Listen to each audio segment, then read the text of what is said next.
करारविन्देन पदारविन्दम् मुखारविन्दे विनिवेशयन्तम् वटास्य पात्रास्य पुटेशयानम् बालं मुकुन्दं मनसा स्मरामि। भगवान बालकृष्ण लाल के चरणार बिंदों में शतकोटि नमन। सभी मित्रों को, जिज्ञासुओं को, धर्म प्रेमियों को, ज्योतिष विज्ञान प्रेमियों को हर हर महादेव, बम बम भोले, नमः शिवाय। मित्रों, किसी शायर ने कहा, किसकी बनी रही है और किसकी बनी रहेगी। लाखों बिगड़ गए हैं दूल्हे नवाब बनकर। अर्थात आप ऐसे समझ सकते हैं, प्रथम विश्व युद्ध और द्वितीय विश्व युद्ध, और अब ये तृतीय विश्व युद्ध प्रारंभ हो चुका है। चीनी वायरस से और हर देश लड़ रहा है, जूझ रहा है। हर प्रकार की हानियां हो रही है, प्रकार बदला हुआ है, लेकिन वस्तुतः ये तृतीय विश्व युद्ध ही माना जाए तो कोई अतिशयोक्ति नहीं होगी। लेकिन विद्वानों ने तो कहा है, आयु कर्म वित्तंच विद्या निधनमेव च पंचैतान्यपसृज्यन्ते गर्भस्थस्यैव देहिनः। अर्थात आयु कितनी होगी, कर्म क्या करेगा, कितना धनी बनेगा, आयु कर्म वित्तंच विद्या निधनमेव च। विद्या, किस प्रकार की विद्या का अध्ययन करेगा और कब इसकी मृत्यु होगी, ये ऋषियों के द्वारा निर्णित जो श्लोक हैं शास्त्रों में दिए गए हैं कि 5 चीजों पर मनुष्य का प्रभुत्व और अधिकार नहीं है। न आयु पर है, न कर्म पर है, न वित्त पर है, न विद्या पर है, न मृत्यु पर है। इसी को गोस्वामी तुलसीदास जी ने अपने श्री रामचरितमानस महाकाव्य रामायण में उल्लेख किया। सुनहु भरत भावी प्रबल बिलख कयो मुनिनाथ। वशिष्ठ जी ने कहा है भरत जी से, हान लाभ जीवन मरण यश अपयश विधि हाथ। हानि और लाभ, जीवन और मृत्यु, यश और अपयश, ये मनुष्य कृत नहीं है। मनुष्य ऐसा सोचता है, ऐसा मानता है कि मैं सब कुछ कर सकता हूं। ये अहंकार ही आज तृतीय विश्व युद्ध का कारण बना हुआ है। अर्थात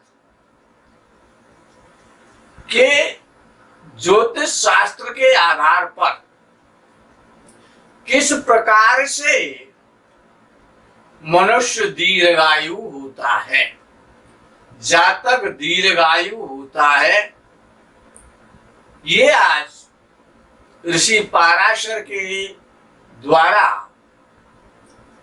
आपको बताया जा रहा है। ध्यान पूर्वक श्रवण करें, भयभीत ना हो, क्योंकि कहा है मृत्यु एक सरता है जिसमें जीव नहाकर, अर्थात गीता जी में भी भगवान कृष्ण ने कहा है आत्मा अजर है, अमर है। जिस प्रकार से मनुष्य अपने पुराने वस्त्रों का त्याग करता है और नवीन वस्त्रों को धारण करता है, इसी प्रकार से आत्मा शरीर त्यागती है और नवीन शरीर धारण करती है। ये प्रकृति का, उस जगत नियंता जगदाधार का अटल और ध्रुव और सत्य नियम है। भयभीत ना हो। वेद ने तो कहा शतं जीवेम शरदः, वेद कहता है कि मनुष्य की आयु 100 वर्ष है, लेकिन अनेकानेक ऋषियों के विशेषतः श्री पाराशर महर्षि जी के आधार पर जब इस पर अन्वेषण किया गया तो ऋषियों ने मिलकर के आयु को 120 वर्ष की संख्या में ज्योतिष शास्त्र के माध्यम से निर्धारित किया। तो इस प्रकार से आयु का हल्का सा मतभेद है वेद और ज्योतिष में। 120 वर्ष की मनुष्य की आयु ज्योतिषकारों ने मानी, इसीलिए विंशोत्तरी महादशा का निर्माण किया गया। विषय आता है वेद के आधार पर 25 वर्ष, 50 वर्ष, 75 वर्ष और 100 वर्ष आयु के 4 खंड कर दिए गए, अर्थात अल्पायु, मध्यायु, दीर्घायु और पूर्णायु, ये 4 पार्ट बना दिए गए।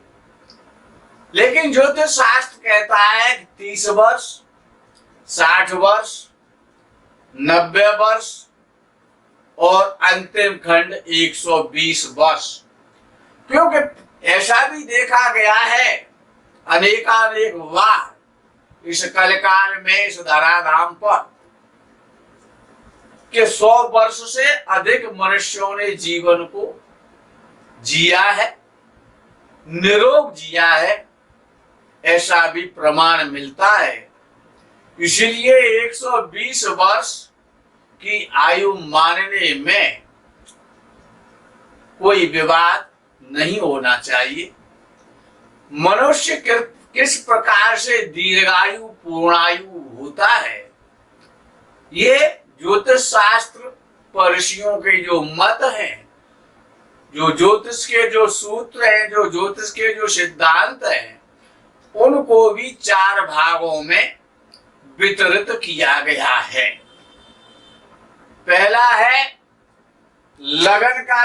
लगन कोई सा भी हो सकता है, मेष लगन हो सकता है, वृषभ लगन हो सकता है, मिथुन लग्न हो सकता है, कर्क सिंह कन्या तुला वृश्चिक धनु मकर कुंभ मीन, कोई सा भी लग्न हो सकता है। सिद्धांत सबके लिए बराबर है, कायदा और कानून नियम सबके लिए एक जैसे होते हैं। तो ये जो सिद्धांत है, जो पहला चरण प्रारंभ होता है कि 4 चरणों में आयु को विभक्त किया गया है, तो व्यक्ति दीर्घायु या पूर्ण आयु कैसे बनता है? ये ज्योतिष शास्त्र बताता है, ज्योतिष शास्त्र सिखाता है। निर्भीक बनाता है, भय रहित बनाता है ज्योतिष शास्त्र। लेकिन हमेशा नियमों का और कानून का भी अनुपालन करना परमावश्यक है। पहला जो पार्ट है वो लगन और लग्नेश। दूसरा पार्ट है तृतीय भाव और तृतीयेश। तीसरा पार्ट है अष्टम भाव और अष्टमेश। और चौथा पार्ट है आपके महामहिम शनिदेव। ये 4 पार्ट हैं। यदि लगन और लग्नेश, लगन पीड़ित नहीं है, पापक ग्रहों से पीड़ित नहीं है, पापक ग्रह लगन में बैठे नहीं है, शुभ ग्रहों से लगन दृष्ट है, शुभ ग्रह बैठे हुए हैं, तो लग्न बलवान हो जाएगा। लग्नेश उच्च राशि का है, अत मित्र राशि का है, मित्र राशि का है, दिग्बली है, पक्षबली है। जितने प्रकार के बल हैं वो सभी उसको प्राप्त हैं। वर्गोत्तम में है, स्वनवांश में है। ये सारे जो फैक्टर्स हैं वो लग्नेश को बली बनाने वाले हैं। इसके अतिरिक्त लग्नेश का लगन में बैठना, लग्नेश का पंचम भाव में बैठना, लग्नेश का भाग्य भाव में बैठना लगन को बली बनाता है।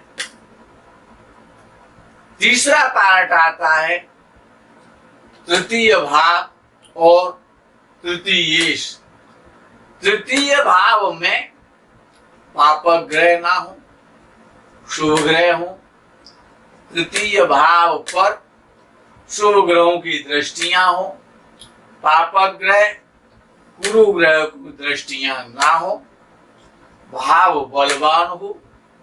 और तृतीय भाव का स्वामी भी उच्च राशि में हो, स्वराशि में हो, मित्र राशि में हो और अतिमित्र राशि में हो, तो निश्चित रूप से तृतीय भाव और तृतीयेश बलवान हो जाता है। अब अष्टम भाव और अष्टमेश। अष्टम भाव का स्वामी कोई भी हो सकता है, लगन किसी का कोई होता है, किसी का कोई होता है, लेकिन सिद्धांत सब पर एक ही है। अष्टम भाव का स्वामी मजबूत स्थिति में हो, बलवान स्थिति में हो, स्वराशि में हो, मित्र राशि में हो, शुभ ग्रहों से दृष्ट हो, उच्च राशि का हो, तो निश्चित रूप से तृतीय भाव में पापक ग्रह ना हो, क्रूर ग्रह ना हो और पापक ग्रहों की दृष्टि भी ना हो, तो निश्चित रूप से व्यक्ति की आयु बढ़ती है। अब चौथा जो पार्ट है वो शनिदेव का है। क्योंकि ग्रहों में शनिदेव आयु से के कारक हैं, आयु के कारक हैं, क्योंकि वृद्धावस्था के कारक हैं। वृद्धावस्था का निर्णय शनिदेव से लिया जाता है कि वृद्धावस्था कैसी व्यतीत होगी, वृद्धावस्था आएगी या नहीं आएगी, वृद्धावस्था में रोग प्रबल रहेंगे या स्वास्थ्य अच्छा रहेगा, ये शनिदेव निर्णय करते हैं। शनि स्वराशि का हो, मकर राशि का हो, कुंभ राशि का हो, तुला राशि का हो, मित्र राशि का हो, शुभ ग्रहों से देखा जा रहा हो, शुभ ग्रहों की दृष्टि हो, षडबल में बलवान हो, अंशों में युवा या कुमार अवस्था का हो, तो निश्चित रूप से आयु को बढ़ाने वाला होता है, वृद्धावस्था को देने वाला बन जाता है। अर्थात वृद्धावस्था तो तभी आएगी जब आप पूर्णायु होंगे या दीर्घायु होंगे। ये जो 4 फैक्टर हैं, लगन और लग्नेश, सहज भाव और सहजेश, अष्टम भाव और अष्टमेश और शनि, इनको आप 25-25% और नंबर दे सकते हैं। 4 पार्ट हैं, चारों को 25-25% आप दे सकते हैं। ये लग्न और लग्नेश मजबूत है, 25% निर्विरोध दे दें। वो कैसे होता है वो मैंने आपको बता दिया है। तृतीय भाव और तृतीयेश अच्छी और सब बलवान स्थिति में है, तो इसको भी 25% दे सकते हैं। तो 25 और 25 50, अर्थात 50 वर्ष तो पूरे हो जाएंगे। 25-25% हम दे देते हैं। वो एक अष्टम भाव और अष्टमेश, अगर ये भी बलवान हुए, कैसे होते हैं वो मैंने आपको कारण भी बता दिया है, उसका सिद्धांत भी बता दिया है। तो 75 वर्ष की आयु तो निश्चित हो गई। अब चौथा पाठ शनिदेव से संबंधित है। शनिदेव को और देखना है तो जैसा मनीषियों का लेख है कि 99 करोड़ 99 लाख 99,000 999 एक सामान्य और स्वस्थ व्यक्ति को पूर्णायु भोगने के लिए सांसों का निर्धारण किया जाता है, ऐसा शास्त्र का मत है। और इस पर विज्ञान ने भी रिसर्च करके देखा है कि एक व्यक्ति को सामान्य स्थिति में स्वस्थ रहते हुए और 24 घंटे में 21,600 श्वासों का आवागमन हो जाता है। उसी आधार पर ये गणना की गई है। आप अपने कुंडली के माध्यम से अपनी आयु देख सकते हैं, अपनी पत्नी की देख सकते हैं, अपने मित्र की देख सकते हैं, जिसकी भी आप आयु जानना चाहें उसको जान सकते हैं। लेकिन नियमों का उल्लंघन नहीं करना है, नहीं इस विश्व युद्ध की महामारी में कोई भी पीड़ित हो सकता है। ये जो क्वारंटीन है ना, जिसको कहते हैं क्वारंटीन कर दिया गया, ये क्वारंटीन कोई नया शब्द नहीं है। पहले एक शब्द था जो कैदी जो मक्कार किस्म के होते थे, जो जेल में उनके लिए तन्हाई दी जाती थी, तो तन्हाई भी से कह सकते हैं और क्वारंटीन भी कह सकते हैं। तो आप अपनी आयु का निर्धारण भयभीत ना हो, ईश्वर के चरणारविंदों में भक्षाभक्ष का ध्यान रखते हुए, धर्म और सतपथ पर चलते हुए, और जो भी मनुष्य धर्म पर चल रहे हैं उनको इस रोग से पीड़ा नहीं होगी। इस रोग के विषय पर हम बहुत बोल चुके हैं, इस पर आगे हमको बोलना उचित नहीं लगता है। आज इस प्रकरण में आप सदैव दीर्घायु हो, आपकी संतान दीर्घायु हो, आपके मित्र दीर्घायु हो, आपके परिवार दीर्घायु हो। हर हर महादेव, बम बम भोले, नमः शिवाय, जय गो माता।